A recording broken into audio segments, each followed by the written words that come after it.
তোমার লজ্জা হওয়া উচিত। তুমি নিজে দাদু হয়ে নিজের নাতনির উপর হাত তুলছো। তাকে এভাবে অপমান করা, তুমি ঠিক আছো? এই কি ন্যায়? হঠাৎ পুরো ঘর নিশ্চুপ হয়ে গেল। কেউ আগে হারদেবের সঙ্গে এভাবে কথা বলেনি।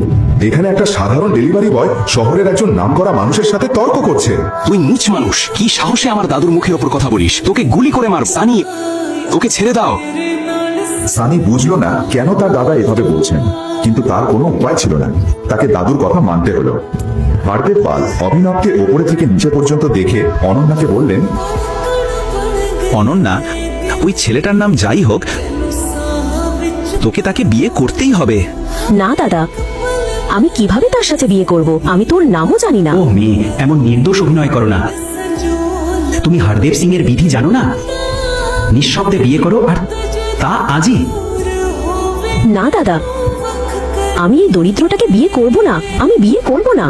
ঠিক আছে সানি, তোমার বোনকে ফার্ম হাউসে নিয়ে যাও, জানতো মাটিতে পুঁতে দাও। এটা শুনে অনন্যা সিং উঠে দাঁড়ালো। সে জানতো হারদেব যা বলছে তা সে বাস্তবেই করাতে পারে, কারণ এর আগেও যে কেউ সিং পরিবারের নিয়মের বিরুদ্ধে গিয়েছে তাদেরও এই এক পরিণতি হয়। অনন্যা এখন দাদুর সম্মুখে অপ্রতিরোধ্য।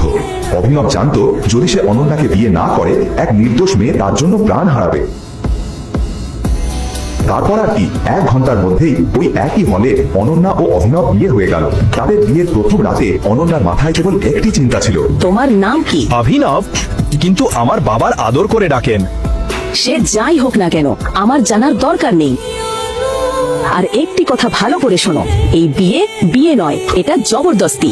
আমরা হয়তো স্বামী স্ত্রী, কিন্তু এই ঘরে আমাদের সম্পর্ক দুজন অপরিচিতদের মতোই।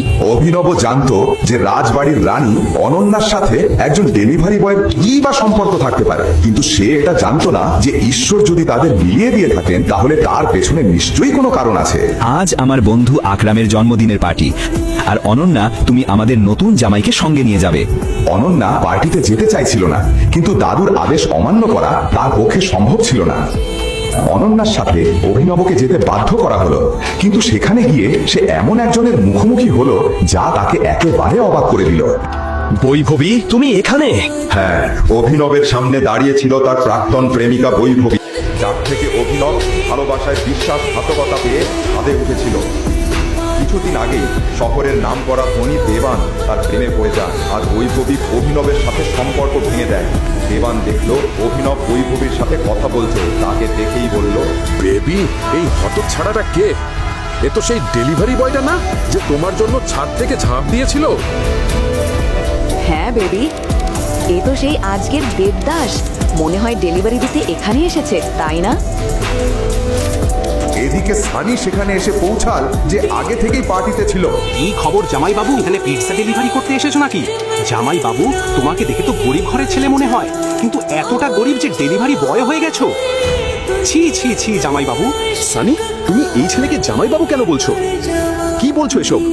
হ্যাঁ, আমি এটাই বলতে চাইছি যে আমার বোনের বিয়ে এই ছেলেটার সাথেই হয়েছে। ও আমার বোনের স্বামী।